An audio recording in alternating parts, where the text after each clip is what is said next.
Hello Internet, hello and welcome to the Dota 2 patch note video for the 6th of September 2013. That one took me like 10 takes.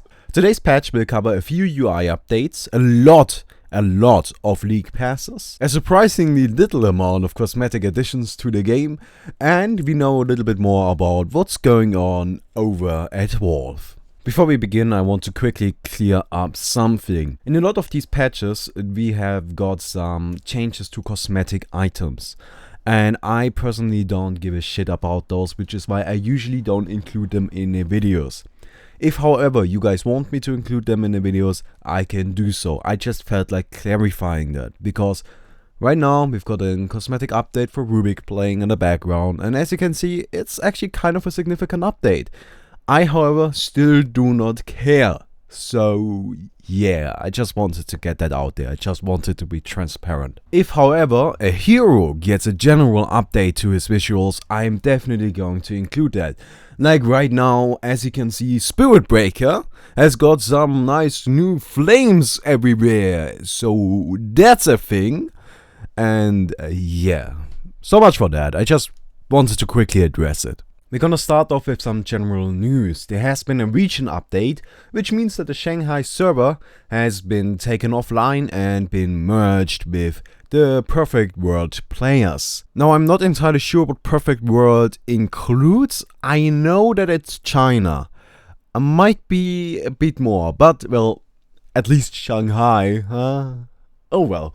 We also got improved cloth physics, which means that my Invoker collar is now gonna be popped in a more realistic way, which I do approve of a lot. Next up is an absolutely ridiculous amount of league passes. And in my opinion, this is just fantastic. Simply because it shows that the Dota scene has finally gotten through the post-international blues phase that we had going on for a while with not a whole lot of tournaments. I'm gonna give you a quick rundown of what each tournament is all about and what the prize pool is and the name and all other kind of stuff, so yeah. First up is the Aegis Gaming League, in which 4 top Brazilian teams will participate in a LAN event on September 14th and 15th and play for a prize pool of about 660 euros. Next up is Defense of the Australians. This is the first official Australia-only Dota 2 tournament league. Its current prize pool is $400, and the main purpose of that league is to increase the interest in esports and Dota 2 specifically in Australia. The Gigabyte esports tournament will have the winners of 8 qualifiers go up against each other for a prize pool of $1,500. The winner of that tournament will then get the opportunity to play against some Chinese teams for another $1,500. The MLG NA League is mostly just a qualifier for the Full Sail University LAN tournament, something along these lines.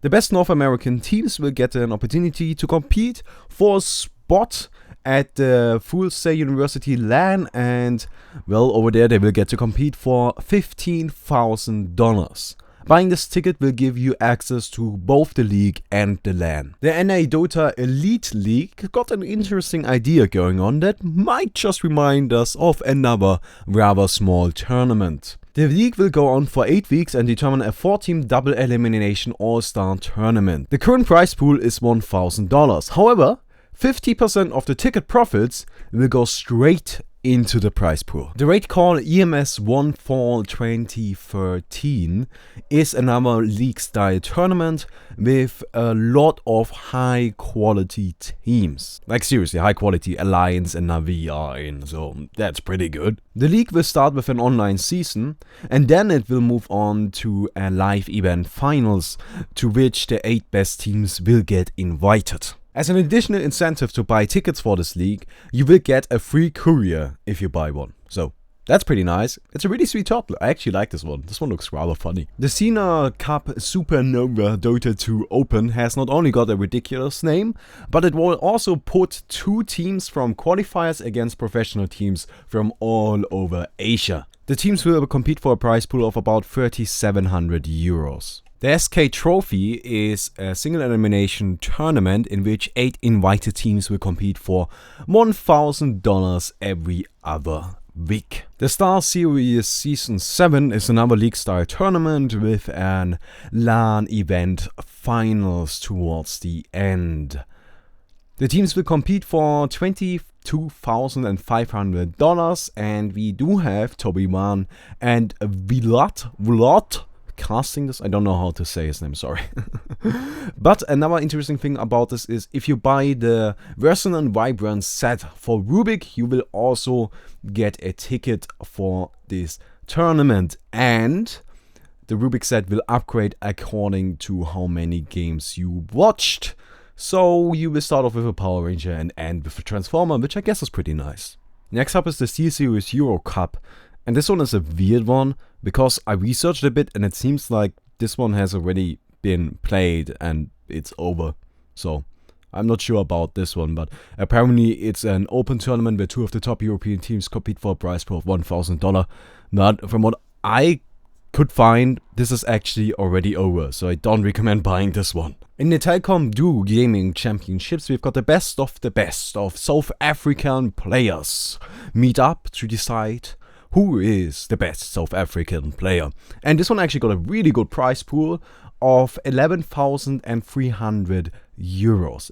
In the National, we've got the top Russian Dota 2 teams competing for $2,500 and a sponsorship, which is actually really cool. Like, this is a cool tournament. I like this one. You can stay. And last but not least, we've got the Trini Dota 2 League, which is a Dota 2 league with the best teams from Trinidad and Tobago.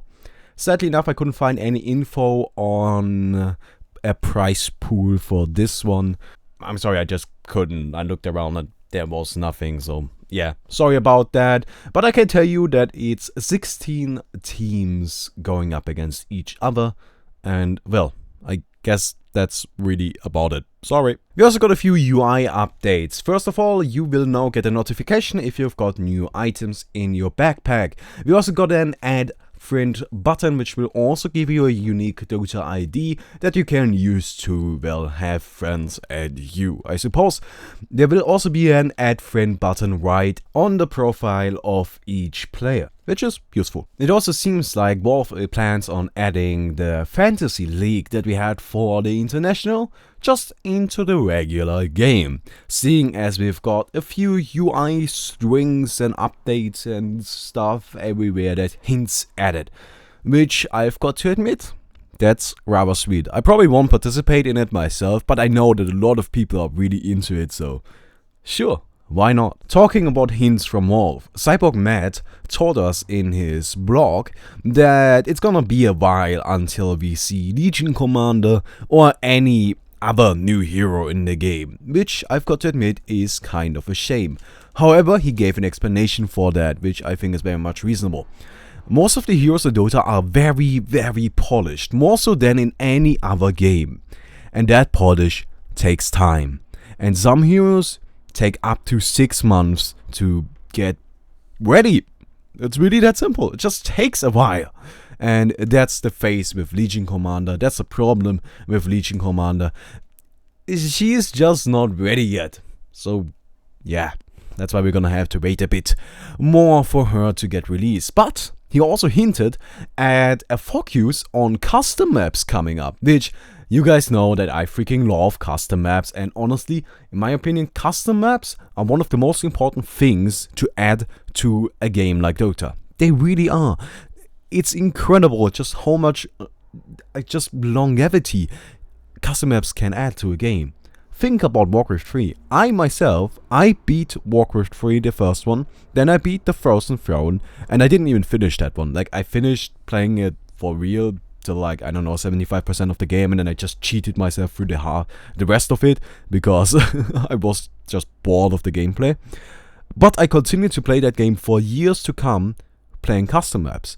And to this day, if my friends and I were just playing on a LAN or something, and we feel like playing some stupid shit, we play Warcraft 3. That game is what? 11 years old? 12 years old? That's just stupid. Like, that's just ridiculous. And I don't know why a company would not make use of something like that. Like, that just seems dumb. And of course, custom maps are already a part of the game, at least for me, seeing as I play a lot of D2ware.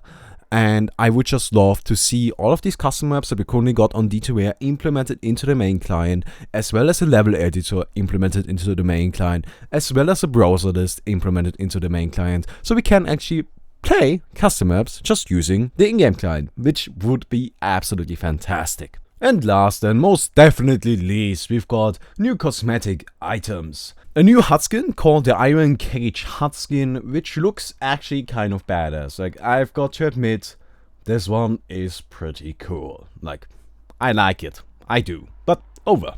So yeah, we also got a Blink Dagger for Tide Hunter, which I guess that's fancy.